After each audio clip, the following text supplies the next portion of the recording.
people, not only foreigners, that don't know really exist. Oh yeah.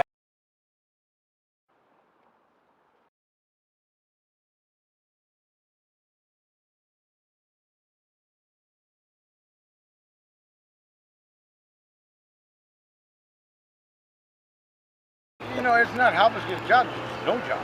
Yeah. You know, they can try to help us get jobs. And there's realtors that are unemployed.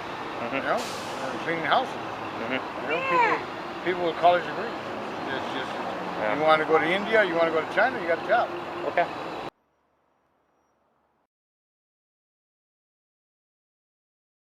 But you'll be surprised how many people, not only foreigners, that don't know really exist. Oh yeah, yeah. There's a lot of people that live here. Yeah. Don't believe these things are going on. Oh, no question. They live in urban areas. Oh yeah.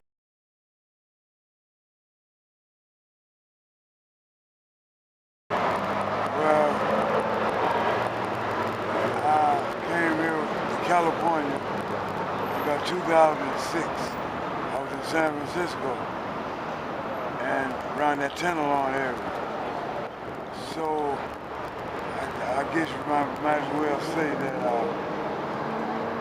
drugs somewhat kept me here. Believe it or not, a beer and a little miniature shot of whiskey was my breakfast in the morning. Due to the fact my system has got adapted to that, instead of eating bacon and eggs like a normal, average, sane person would do, I lost my mind and my composure, and I started just destroying my temper. Not only with our alcohol, then I began to use drugs also. Then I was doing such cruel things. Really, I was almost committing suicide by doing the thing which I was offering for myself to get away from it. The drugs I don't think about anymore. Every now and then I might drink a beer though.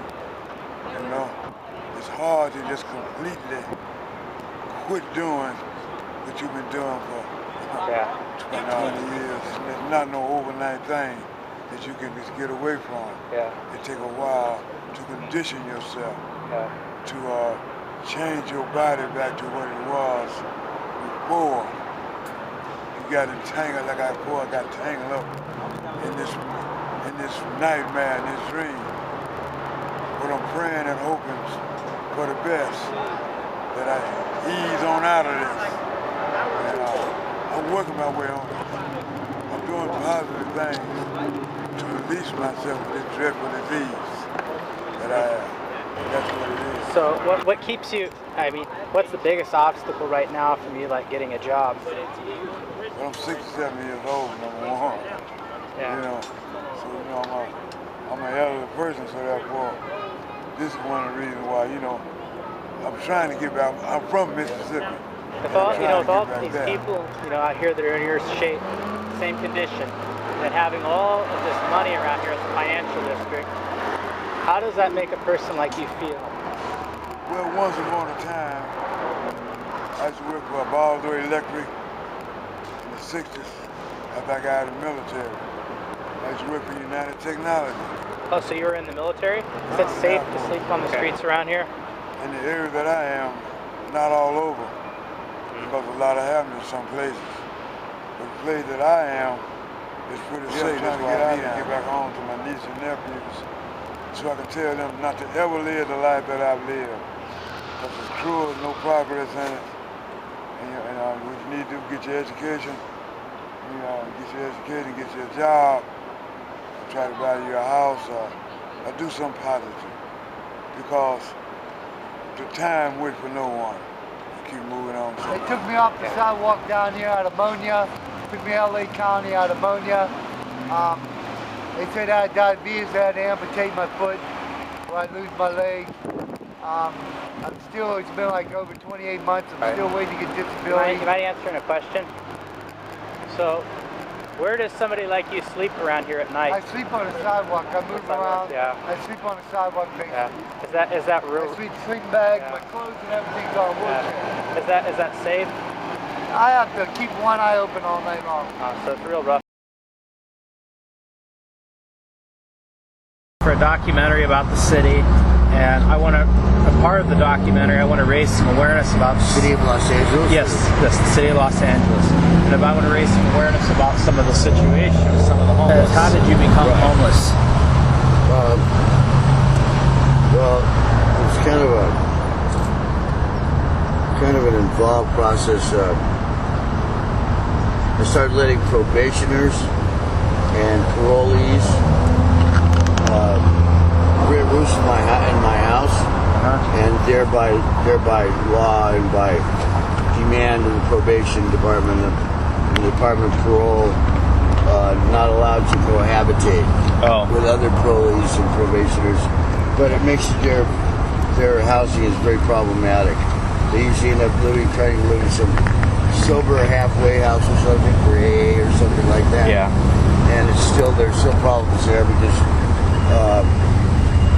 it depends on if their parole agent or probation officer allows them to. Anyway, my house got red tagged and it was put on the market to be sold without me knowing it. Kinda.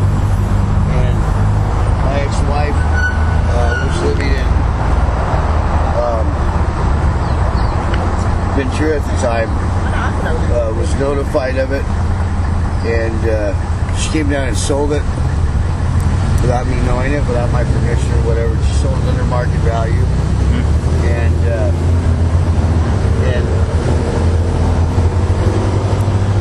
retained the funds, somebody illegally, I might add. Well, the reason how she was able to do that was I signed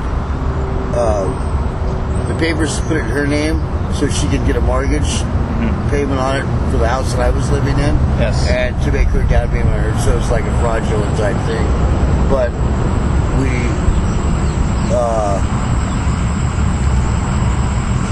signed papers. She was a notary public also, as well as a real estate agent. Okay. So she knew how to do what she was doing, I guess. And I just assumed that once we signed it, she'd just stamp it and it was done. Yeah. But she kept it in her name, so she had control of the funds. That put me on the street about 11 years ago. Yeah. So what keeps you homeless? I mean, what's the biggest obstacle to you getting off the streets and getting a place again? Well, it's kind of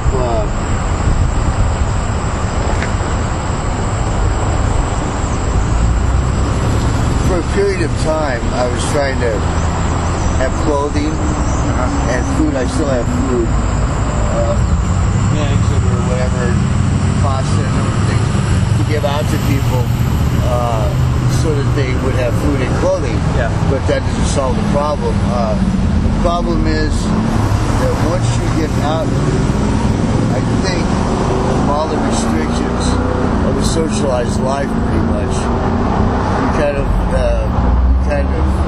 go like, oh wow, there's no real structure here. I don't really have any rules about anything. And with a certain amount of intelligence, I guess, and planning or whatever, it's fairly easy to circumvent what problems the police might give you.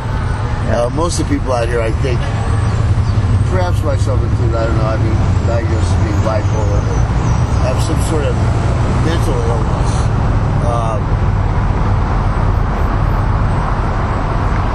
Very few people actually live outdoors all year round. Yeah. Most people go to motels or sleep at different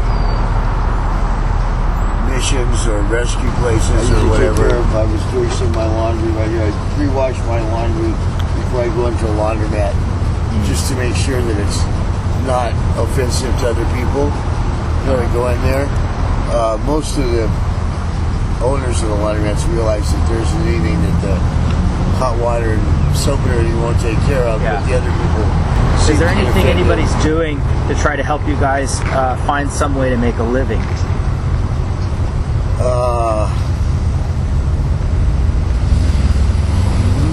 I imagine there probably is some vehicle for that. If you went to the Department of Employment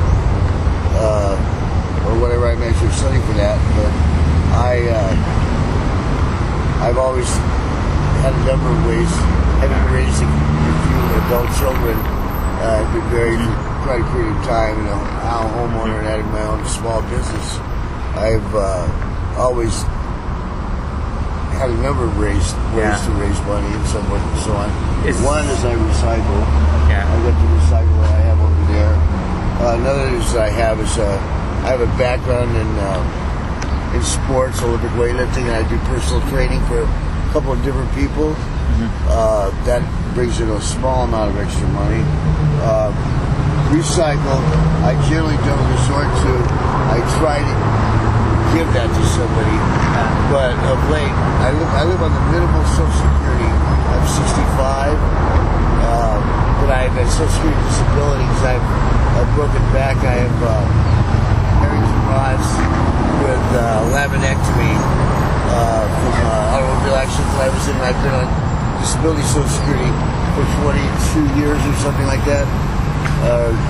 22. This is kind of interesting, though, how you have things set up here in this area. I mean, you've got pretty much everything you need all around you, except for the electricity and stuff. Well, I wouldn't use electricity. I don't really need it. I do cook on an illegal campfire, mostly, which I'm cleaning up right now today. A guy moved.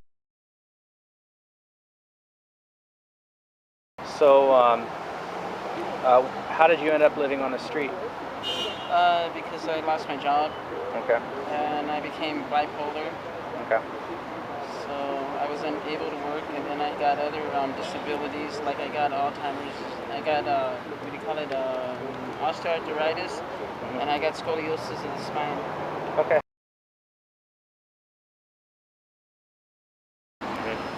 And so the biggest thing that keeps you homeless is it's mainly employment. It's the high unemployment. Yeah. Okay. What I was intentionally fired, targeted by Levy's restaurant because we make too much money.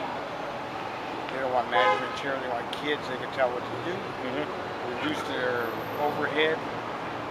And as you see, skilled work, happy employee is a good employee.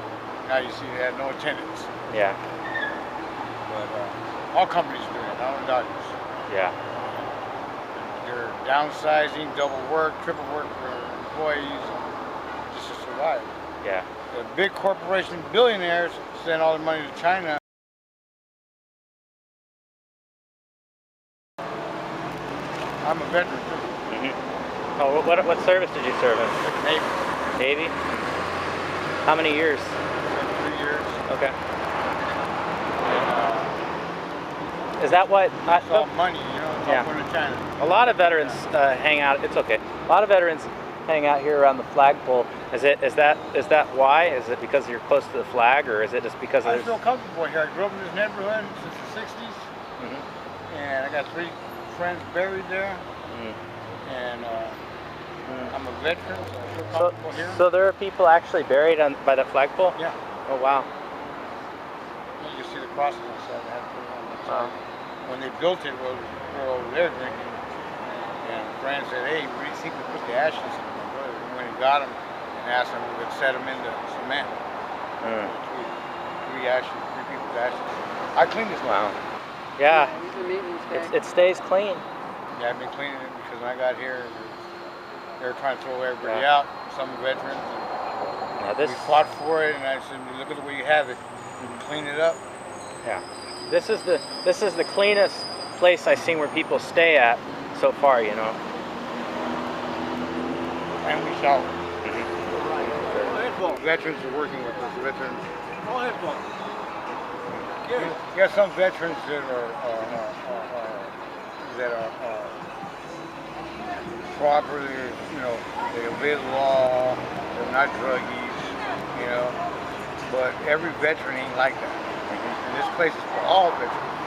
Drugged out veterans, alcoholic veterans, just homeless veterans that don't do drugs or alcohol. And everybody's welcome. Yeah, so that's the nice thing about the flagpole.